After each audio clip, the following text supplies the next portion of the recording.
No matter how young or old you are, container gardening can be a part of what you do.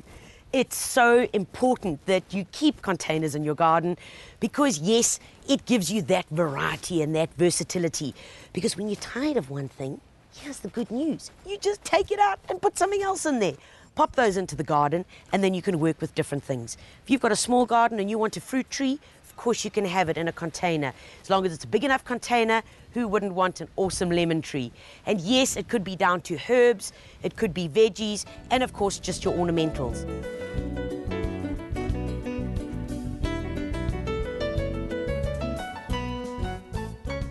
When you are choosing containers, keep the following in mind. Try and keep to one style. If it's going to be terracotta, then try and work with that if it's in one area of your garden. The worst thing is to walk into a garden and there are different colours and sites and mosaic, and then there's a red one. It all kind of jumps at you and it makes it very, very confusing. In a separate part of your garden, of course, you can then go with a different style. And it doesn't have to be the latest and greatest that you can use.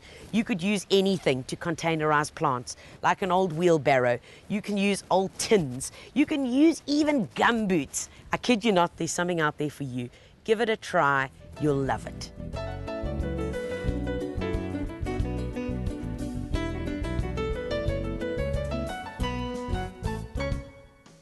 Remember, container gardening is not restricted only to the outdoors.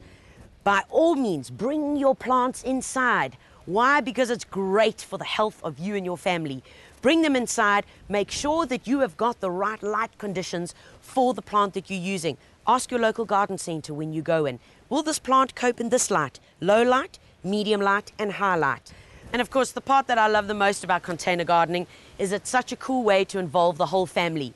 Get an old bench out, get a few pots, packets of seed, 1 or 2 plants, and get the kids involved. It's one way where they can be focused on something small that they can look after, nurture, grow, and ultimately pick and enjoy.